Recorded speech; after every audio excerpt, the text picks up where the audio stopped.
New Zealand. Okay, again, we are a consultancy, consulting firm. Our office is based in New Zealand, dito sa Timaru. May I know kung may mga from New Zealand dito? Anyone na nasa New Zealand? We have 2 topics for today. One is about... Oh, very good. So meron tayong from Christchurch. Okay, good. So you can message lang if you're from Christchurch. Who else is nasa New Zealand? We also have from Auckland. Aranto from Auckland. Okay, that's good, no? All right, so we have 2 topics dito. We are discussing about family, how to bring family sa New Zealand, and about paano ba maging teacher, mag-practice as a teacher sa New Zealand. So may I know, paki-message kung ano yung interest ng mga nandito ngayon. Is it about family? Is it about bringing your, mag-practice as a teacher? Paki-message lang ng teacher or family. So we would know if we will focus more on family or about teachers for today. Okay. May mga taga-Ashburton din. Okay. Okay, no problem, no. Yung mga nasa Facebook, you can join. Why not? Okay. Right. So some of you, most of you are teachers. Okay, most of you are teachers. So last week, we have discussed about registration, no? Paano mag-register ang isang teacher sa New Zealand. So I don't think we're going to discuss that today, yung registration process. Unless yun ba yung interest ng most of you, how to register na maging teacher sa New Zealand? Okay, could you type lang yes or no sa ating comments? All right. Oh, wow. Lahat ay yes. Okay. Yes. Most of them are. Okay. I see. All right. So then let's discuss briefly. Okay. Supposed to be, we're not discussing anymore registration. But since most of you were not able to attend last week, let's discuss briefly yung registration ng teachers. Okay, paano ba maging teacher sa New Zealand? So sa Teaching Council, nandoon yung main requirements. But first, no, to register, kailangan ba nasa New Zealand ka or nasa ibang bansa or outside of New Zealand? Pwede bang mag-register? Yes, pwede po, no, kahit wala kayo sa New Zealand, pwede kayong mag-register. So if you have friends and class or a family who is a teacher, pero dapat registered ka din sa Philippines. Or kung nasa ibang bansa man, there are those na registered yata sa Singapore.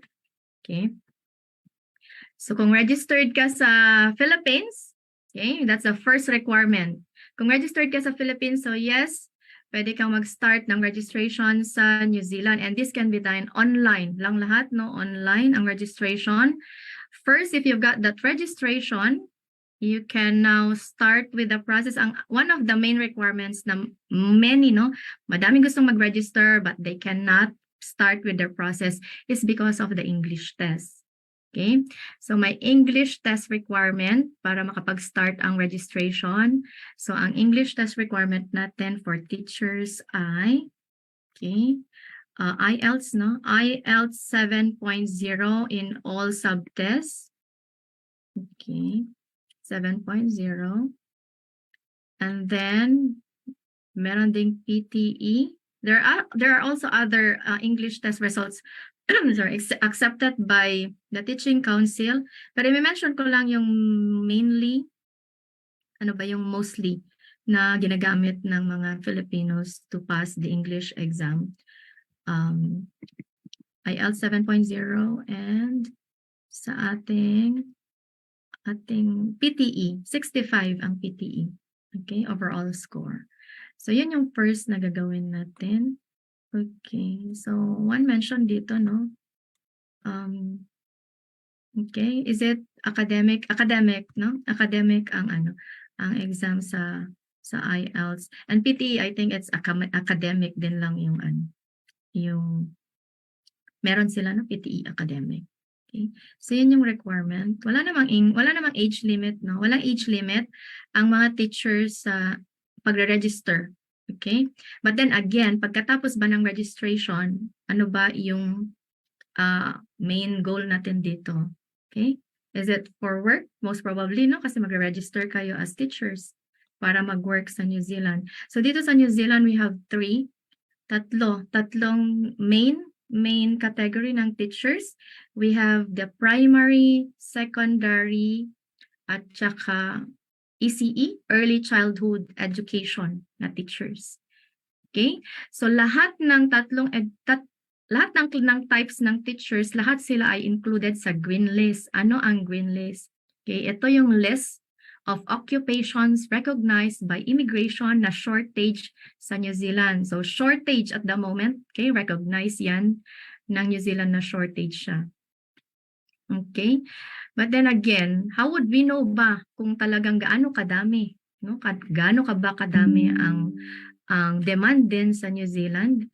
So you can actually find out yourself if you will go and register sa mga job sites sa New Zealand. So what are usually yung mga job sites na ginagamit ng mga Filipinos or mainly dito sa New Zealand? So these are ang trademe.co.nz.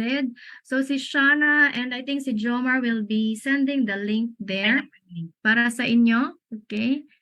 And then sick.co.nz. Go ahead and mag-register kayo after this and find out. Makikita nyo dyan. I'm not sure kung kayo ba ay primary, secondary, or ECE. But you can like register and ilagay nyo doon kung ano yung klase ng teachers kayo and then you'll find out. For us, no? For us, kasi kami nagpa-process kami ng mga work visa and we've actually have teachers, no? We have assisted teachers na nag-process ng mga work visa nila. So far, ang mga nabibigyan ng job offers ay mga ECE teachers. So, early childhood education teachers. Yun yung mga pinaprocess namin. Yun yung nakikita namin na nabibigyan ng job offer. But there might probably mga iba dyan. So, siguro may mga teachers din dito na nag-attend who are secondary teachers. Okay, let us know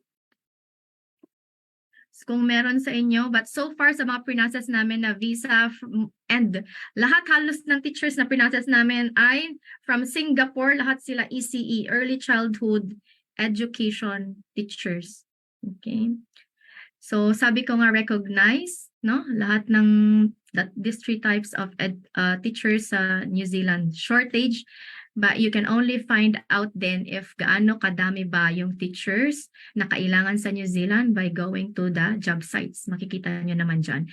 And those, sabi ko, yung mga work visa holders ngayon, nandito na sila sa New Zealand that we have assisted. Lahat sila sa online lang nag-apply. Okay, online. So kung ano yung sinabi namin kanina na websites, doon lang po kayo mag-a-apply. But of course, yung first, no? Yung first na step is mag-register muna kayo. Hindi kayo re-replyan ng mga schools kung wala kayong registration. Okay?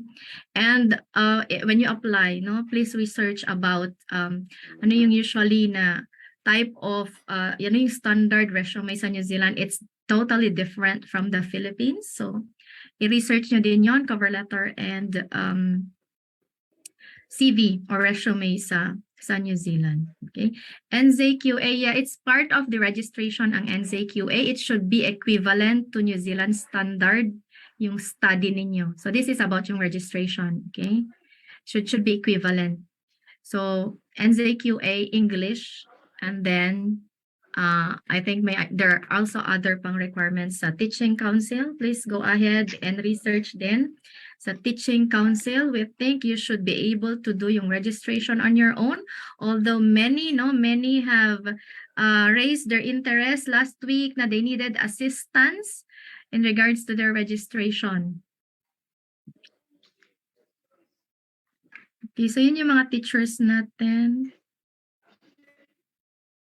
And the requirements. Okay.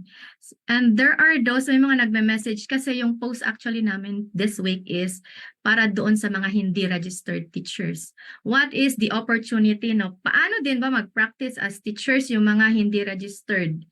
na teacher sa Philippines, is there a way for them na para maging teacher din sila sa New Zealand? There is actually two ways lang at the moment kung paano, no? Paano ba kayo maging teacher sa New Zealand? So first is yung registration. Mag-register kayo gamit yung inyong registration sa Philippines, which we just discussed kanina. And second is, okay, yung mga hindi registered is to study. Study dito sa New Zealand. So that includes yung mga lahat ng bachelor degree. So I can see mga questions about hindi sila registered or graduate sila ng or masteral, but hindi sila primary, secondary, or ECE. Ang option lang is to study. Okay? For those who have completed yung ang bachelor degree, For those who have completed yung bachelor degree, merong 1 year na course sa New Zealand. Okay, you can study that diploma in ECE. We are promoting ECE kasi yun yung nakikita talaga namin na nagbibigay ng mga job offers. Okay, you can study ECE for 1 year. Lahat ng mga bachelor degree holders sa Philippines with related experience sa teaching. Kasi ang requirement sa New Zealand is if you also study, they would check kung may genuine interest kayo. Okay, may genuine interest ba kayo sa teaching? And to show that, you should at least have background, no, sa pagti-teach. Okay, you need to show that sa immigration. And para naman sa hindi daw college degree holder, is there a chance to maging teacher pa rin sa New Zealand? Meron pa rin naman, but of course, you will now study bachelor degree, which is a 3 years course sa New Zealand. We were discussing about yung study, no? It's a study lang ngayon. Ang option ng mga hindi registered, hindi kayo bachelor degree, hindi naman, no? Kahit bachelor degree holder at hindi registered, kailangan yung mag-aral sa New Zealand para maging teacher. Okay? Dito. Ngayon, bakit ba madaming gustong maging teacher sa New Zealand? Ano ba yung meron sa New Zealand? Okay? As compared siguro sa other countries? Well, dito sa New Zealand, I can only compare sa Philippines, and dito, I think most of you nandito because you know na mas mataas ang sahod dito sa New Zealand as compared, of course, sa Philippines. Mataas ang sahod. And bakit sa Singapore, mataas naman na yung sahod nila? Bakit pa sila lumilipat? As mentioned, no? Karamihan ng mga yung mga inassist namin nanggaling sa Singapore. Bakit pa sila lilipat dito sa New Zealand? Parehas lang ang exchange rate ng Singapore at saka New Zealand. Ang exchange rate natin ngayon is about $35, ang equivalent ng peso against New Zealand. Okay? Aside from yung rate, no, yung salary rate or pay rate dito sa New Zealand, sa immigration, it is required na yung i-offer nila sa isang migrant should be the same sa i-offer nila sa isang local. It's part of the requirement. The visa that they applied for is accredited employer work visa. It is actually intended to fill, to fill the gap para sa mga shortage. So they needed to show na wala talagang locals na available, which is wala talaga. It's been recognized na by immigration na kulang talaga ang teachers sa New Zealand. Okay, so another reason na apart from yung sa sahod, it's the same ang local at saka migrant, parehas ang sahod dito sa New Zealand as a requirement. Hindi lang for teachers, no, for all occupations yon required ng immigration. They are using, if you want to know, no, magkano ba yung range, kasi meron tayong range na acceptable na sahod, we are using career.nz to find out if you want to know magkano ba yung sahod, range ng sahod ng teachers sa New Zealand. So Sean and Jomar, you can share to them yung website ng career.govt.nz. Diyan yung makikita yung sahod. Okay, that is the range. Market rate ang tawag nila dyan. However, sa immigration, no, kahit may market range, meron ding income, no? Income threshold na requirement ang immigration. Ang income threshold meaning you need to have that sahod para mabigyan ka din ng work visa. Dapat pumasok doon yung sahod mo, which is 29.66. Okay, 29.66 ang minimum na sahod ng isang teacher para mag-qualify for sorry, accredited employer work visa. And that's high, no? Mataas yung 29.66. Ang minimum wage dito sa New Zealand is, I think, 21.2 at the moment, 21.2. Sa mga nasa New Zealand ngayon, okay, how much yung sahod? Go ahead and message, please. I think 21.2 ang sahod.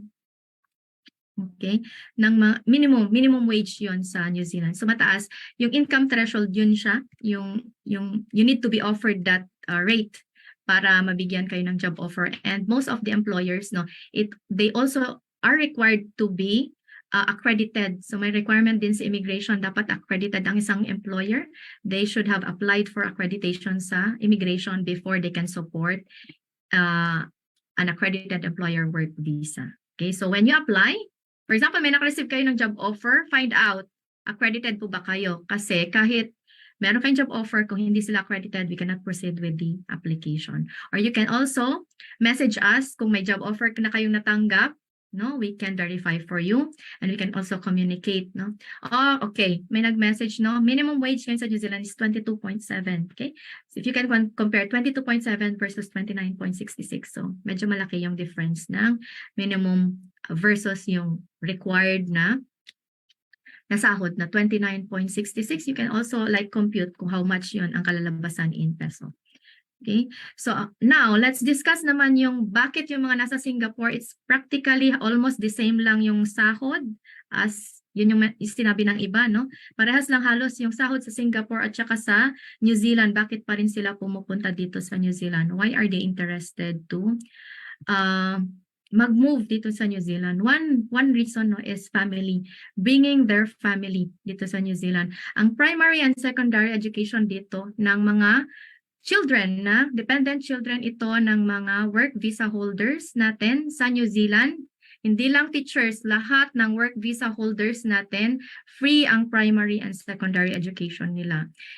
Para sa mga hindi eligible, magkano ba ang tuition fee ng primary or secondary dito sa New Zealand? It ranges from 12,000 to 15,000 New Zealand dollars in 1 year. Pero if holder kayo ng work visa, it is waived, no? Assisted yun ng government. So it's free primary and secondary. And also another reason, no, na kung bakit gusto nilang lumipat dito, so they can bring their family. Yung primary and secondary, they can also like bring their parents, no? Although hindi long-term yung visa, ang ginagawa nila, pupunta ngayon si parent 1 and then si parent-in-law naman to help them out with their children. So may ganong flexibility sa New Zealand in regards to bringing their family, immediate family. So that includes yung asawa ninyo. Can you bring also your husband dito? Of course, no, or ka-live-in partner is also accepted. Hindi necessaryong mag-asawa, but as long as you can prove na you are in a genuine, stable, and you have lived together. Okay? So I think there are those nag-join dito for that, no? Paano dalhin sa New Zealand ang mga family ninyo, yung mga work visa holders, no, to bring your dependent children, so dapat financially dependent sila sa inyo. Age 0 to 19 years old, pwedeng dalhin ang mga children. Meron lang tayong income threshold na sinusunod, which is about 43,000. But then again, if you are offered 29.66, that means na you are over that threshold.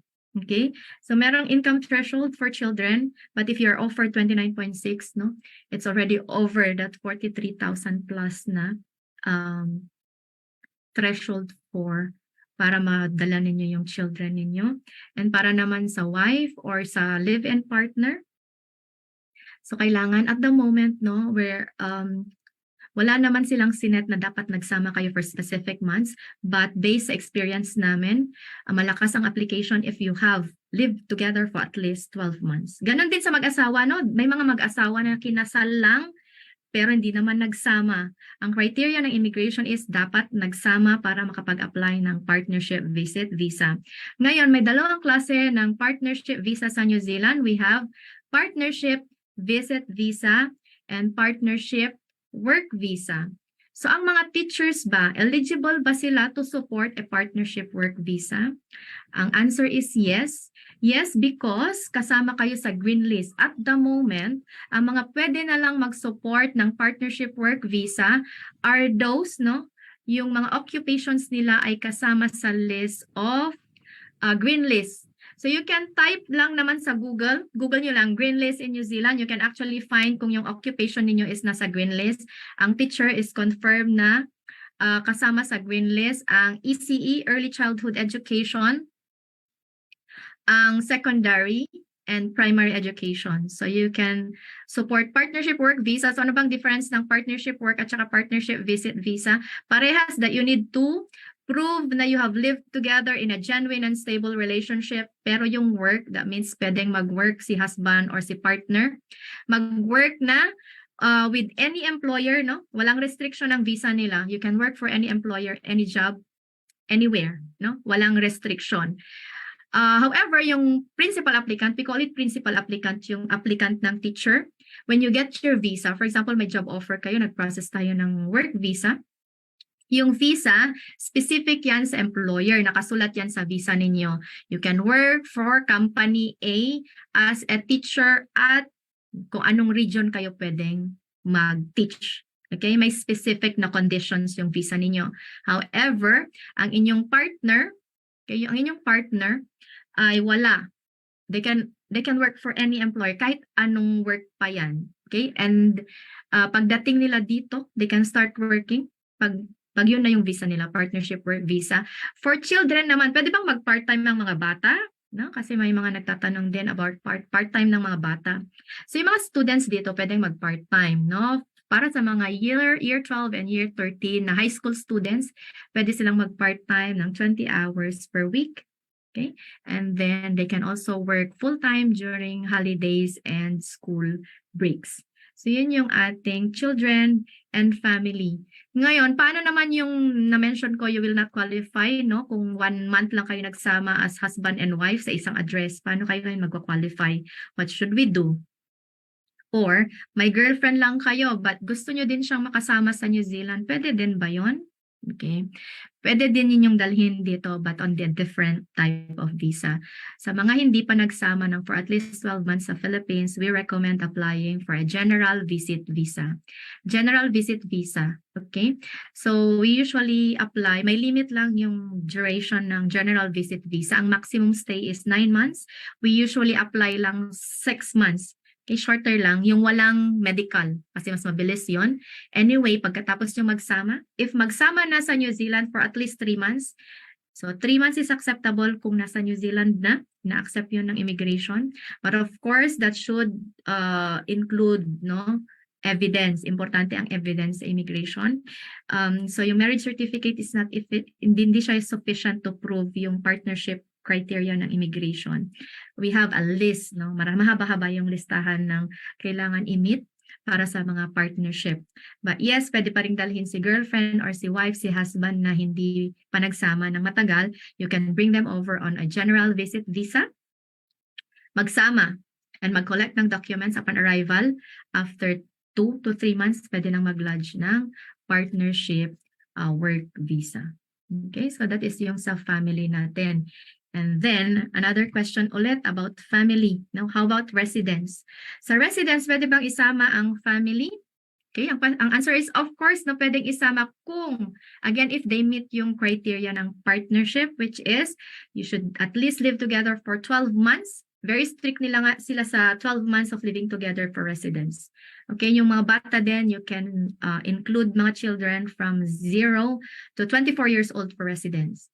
So again, no, for dependent children, for temporary student visa, pwedeng isama 0 to 19 years old. Okay? Para naman sa ating mga residents, pag nag-apply kayo, it's 0 to 24 years old.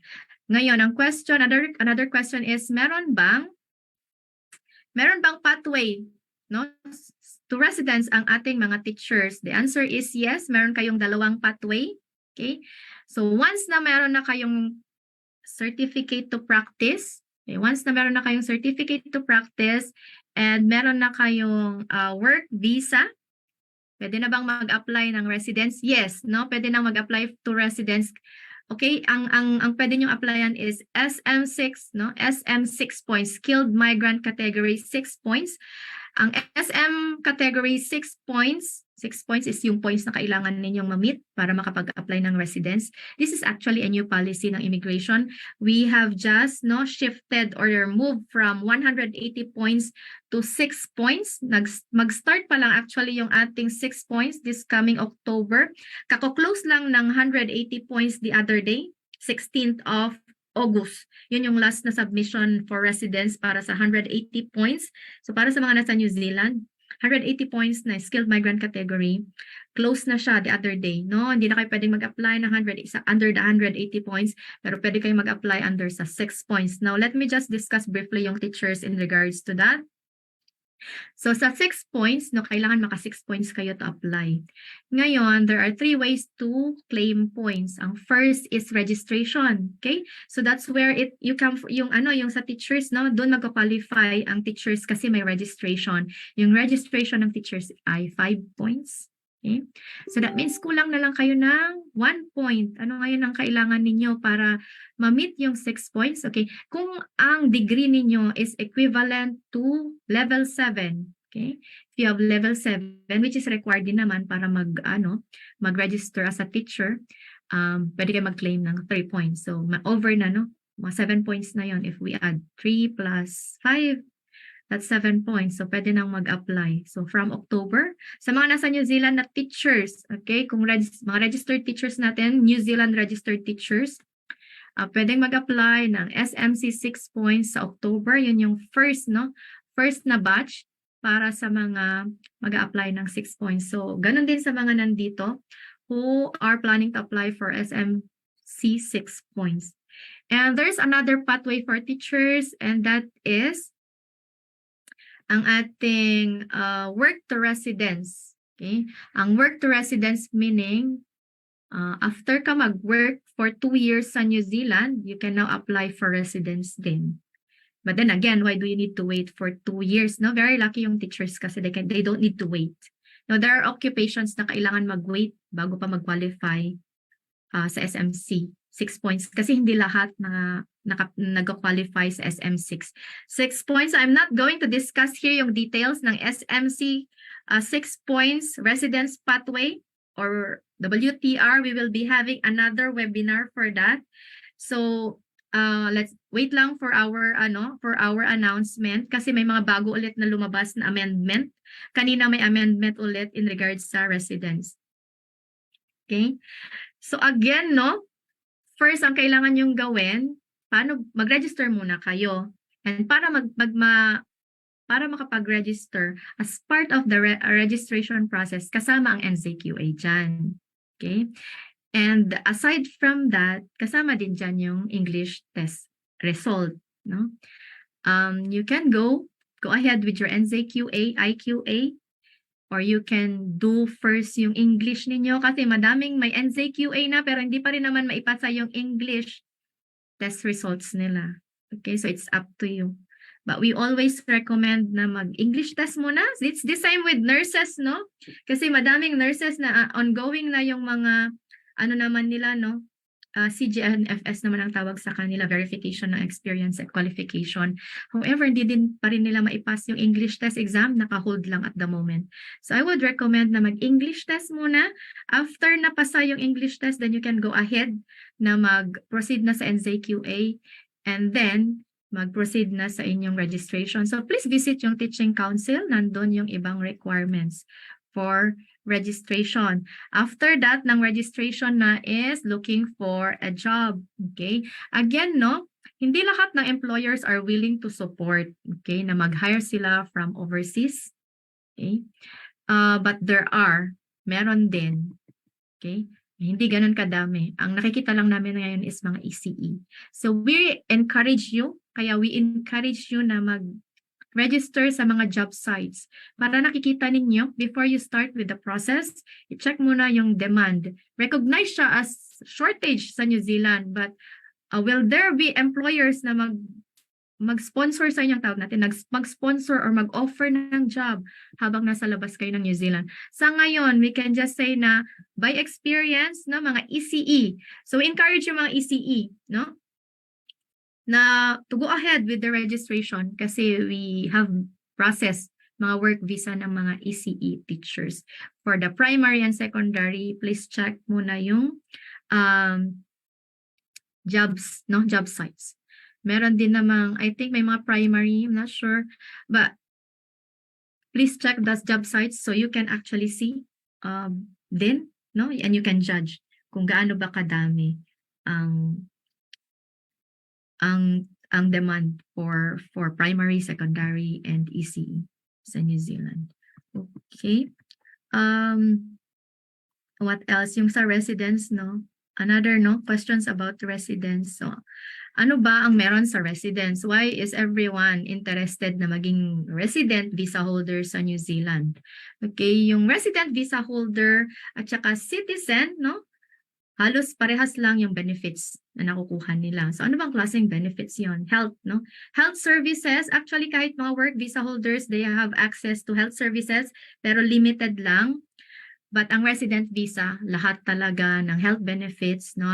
Free ang hospitalization dito ng mga resident visa holders. Ang mga, of course, yung kahit mga work visa naman, libre din yung primary, secondary. Ang tertiary, no? Kaya maraming sa mga may anak na nasa tertiary, they wanted right away to apply for residence kasi mahal nga dito ang maging student, no? So this is the same way sa mga mag-aaral ng bachelor degree at saka ng 1 year na diploma in teaching, mahal talaga mag-aral sa New Zealand.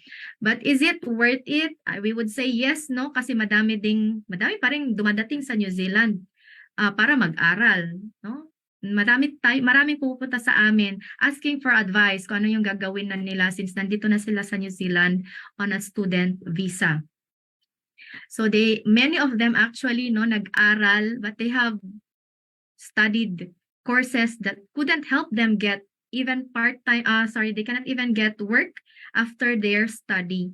Okay, so please, if you intend na mag-study, make sure na may demand din after ng course. Okay, for those who will be studying ng 1 year na diploma, you actually have post-study work visa. Post-study work visa. So you don't need employer, no? After the study, pwedeng mag-apply. Pwede na mag-apply kasi open ang visa mo, post-study work visa. You don't need to get an employer para lang makakuha ng work visa. They call it post-study work visa. Okay? So in regards dun sa fees, no, I don't have right now yung fees. Madaming nagtatanong about sa fees.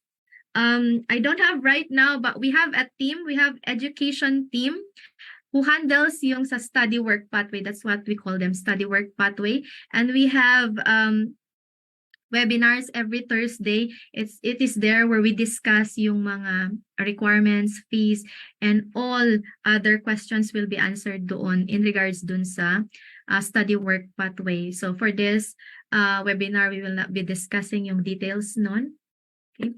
So Clarify lang po, Ms. Sheila, yung webinar for study work pathways every Saturday na, 7 p.m.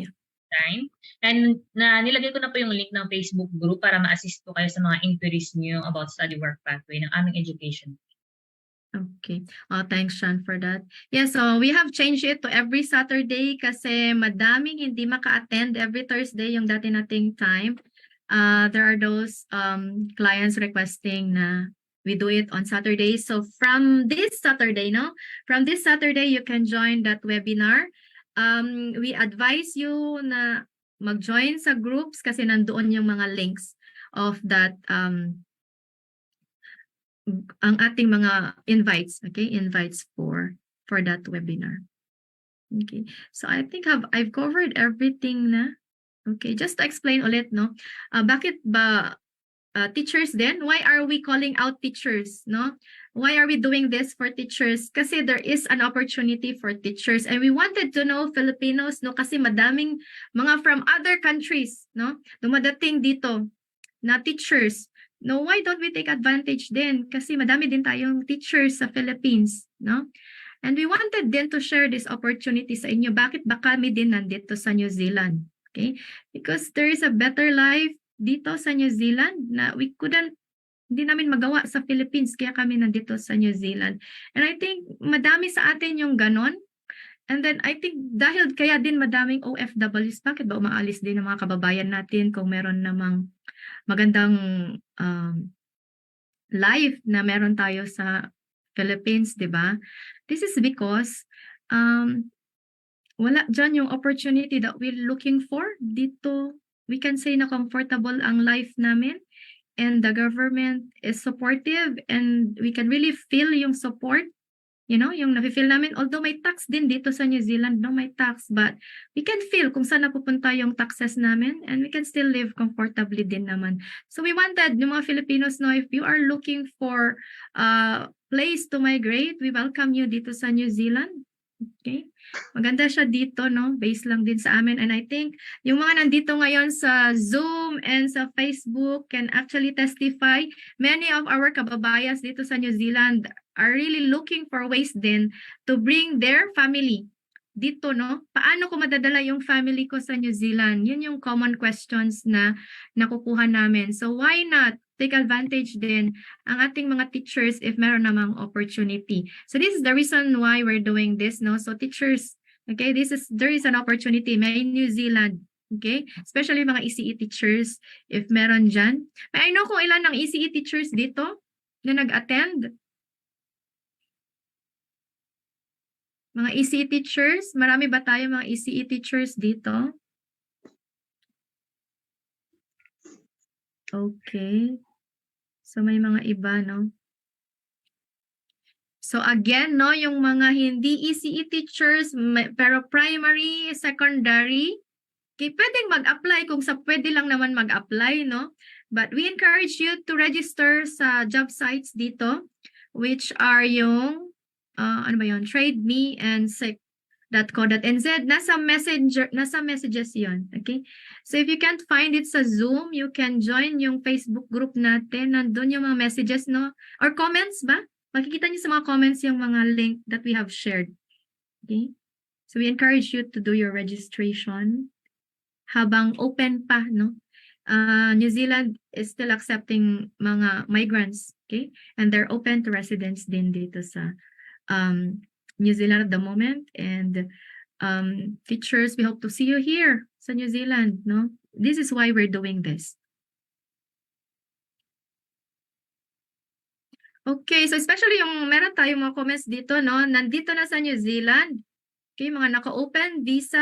So you can go ahead then and do your registration habang nandito kayo. Why not? No, if you wanted to practice. But given na naka-open work visa, partnership work visa, you can work for any job, any employer, anywhere, no? So I think we've covered everything. We have 12 minutes more left. Shan, shall we proceed with Q&A na? Yes. If you have any questions pa, I have, okay. Or yes, sige pa. Hi ma'am, good afternoon everyone. Ma'am Shi, balikan ko lang yung diniscuss mo kanina about sa pathways, yung bago ngayon yung skilled migrant category. You mentioned no na you have to have a job offer for you to be able to apply kahit na registered, kahit may registration ka na at saka yun nga may mga 8 ka na. May 8 points ka na. But then you need to have a job offer from an accredited employer. Yes. Bago makapag-apply ng tama po ba, ma'am? Correct. No? Sa SM, 6 points. So kailangan natin ng job offer. Parang added na requirement siya. Job offer from an accredited employer. I see. So you can proceed, no? You can actually proceed, go dito, but then you just need that job offer to start with that process of applying for residence. And at the moment, andito po ako ngayon sa Christchurch, ma'am, on a visitor visa, and then awaiting na lang sa result ng teaching council. Oh, well done, no? At least nasa ano ka na, no? And how long is it taking you yung registration? Gano'n nakatagal yung process? Depende po kasi sa documents, if completed yung documents mo at saka wala namang notarized lahat, I mean yung requirements nila. Pag complete naman within weeks lang. In my end, nag-respond kaagad sila after two weeks after kumalodge. Tapos mayroon lang mga additional requirements na kailangan, halimbawa yung evaluation ng school doon sa Philippines. So hindi ko nadala dito, so kinailangan kong ipadala. I need someone to send it to me here. RPMS at saka COT, class observation. Yung mga ganun. Yun na lang naman. Mabilis silang mag-respond din. Very responsive naman ang teaching council. Oh, that's good, no? So I would suggest siguro na you proceed muna with accredited employer work visa. So there's a big difference, no? Kung nasa New Zealand ka at nasa labas ka ng New Zealand. It's actually easier to apply pag nasa New Zealand ka. Have you started searching for employer? Well, I do some strategic moves like yung pag panotarize, instead na pupunta sa Justice of Peace, pupunta ako sa principal to introduce myself na din at saka makita niya yung credentials na i-certify through copy niya, and then chika-chika parang ganun. Pero well, unfortunately hindi pa din kasi hindi pa nga registered din. Wala pang certificate, but it could be an introduction of you to tell your interest or to introduce your interest in the field. To address lang din, may mga nagtatanong kanina kung pwede bang mag-apply sa ECE yung mga primary teachers or secondary. Mayroon yata silang tinatawag na unqualified teachers. Like may mga employers na nag-hire na kahit na hindi ECE, but then yun lang, yung salary naman may difference kasi nga unqualified yung category mo. Yeah, that would be the issue, no? Kasi mataas kasi yung hinihingi ng immigration na sahod, 29.66. That's correct. Yun yung challenge doon, whether magbibigay ba sila ng job offer sa'yo when hindi ka naman qualified na teacher, but 29.66 is quite high na sahod para maging teaching pang level aid 4 na yan or sa assistant. healthcare. Yeah, mataas siya talaga, no? So I don't think mataas yung chance of getting that job offer kung hindi ka registered na teacher talaga sa Yes, kailangan po New talaga. Zealand. May mga instances din po, ma'am, just to share na lang din, may mga instances na dyan pa lang sa Pilipinas, nag-apply na sila, naghahanap na sila ng employer while processing their teaching council registration and certification. Pag nahabigyan na sila ng job offer yata, ini-indicate lang nila, pinapatawagan yung council na may may pinaprocess na certification. Ongoing. Parang ganun. Thank you po. Yeah, that's good, no? I think you can start, I think, no, you can start applying just by indicating yon sa cover letter ninyo. So that pag lumabas na yung, yung certificate nyo, like, meron ng mga nag-start na, communication with the schools. Okay. Nori, thank you for sharing that information with us. May I know kung anong klaseng teacher? ECE din ba or secondary, primary? Secondary po, science major.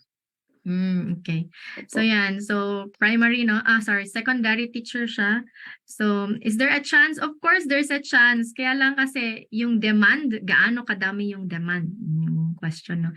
And sabi ko nga, it makes a difference na nandito siya sa New Zealand as compared sa wala. So I hope na before mag-end yung iyong visit visa is makakuha ka na ng accredited employer, no? So you can start with the process instead of going back to the Philippines. Then doon mag-process, no? It's a bit difficult na as compared to those na nandito. It's going to be expensive. True. And then meron kasi tayong tinatawag na sa Philippines, meron tayong zero placement na tinatawag. So pag zero placement, that means hindi pwedeng, lahat dapat ng expenses ng work visa holder ay covered by the employer. So that's another thing, no, that limits yung pagbibigay ng job offer kasi not all employers are willing to spend the money para mag-sponsor from the Philippines, specific sa Philippines, no, kasi nga nire-require ng government natin, Philippine government, na dapat ang gastos lang natin ay medical at saka police certificate. Tama. Lahat na other na gastos should be covered by employer, and not everyone, no, not all employers are willing to do that. So that's another challenge na you needed to overcome din kung nasa Philippines yun yung applicant. Okay. So it's a challenge, but posible ba? Yes, posible pa din, no? So sabi ko nga, you just need to check then, have your own research then to find out. Okay, so again, salamat Nori for that. So any other questions there, Sean? Miss, ito na po. Summary check daw po. First, register sa NZQA. Second, IELTS, English test. Third, yung IQA, International Qualification Assessment. Fourth, kailangan pa po ba yan yung third? Okay, hold on muna, no? Yung NZQA and IELTS, pwede yung sabay yon, pwedeng mauna muna yung English as mentioned kanina. I would recommend na kunin muna yung English kasi dyan talaga tayo nag-struggle to get that English score that we require, that the immigration or teaching council is requiring, which is 7.0 in all subtests. And then pwedeng sabay yon. NZQA, IQA is isa lang siya, no? NZQA is the Department New Zealand Qualification Assessment. Okay, they will just check whether yung qualification mo is equivalent to New Zealand standard. IQA means International Qualification Assessment. So isa lang yun siya. NZQA, IQA. NZQA is the department. You can actually search yun yan sa website nila, NZQA. And choose IQA. Although ngayon, I think IQA na lang yung ino-offer nilang verification ng qualification. So, ano yung other na steps na minention nila, Sean? Yun po. So, NCQA, English test. Then, after po that, registration na sa teaching council. And last is maghanap ng accredited employer. So, yeah. Yeah, basically, ganun siya. Maghanap na ng accredited employer after that. Job search na siya. Okay.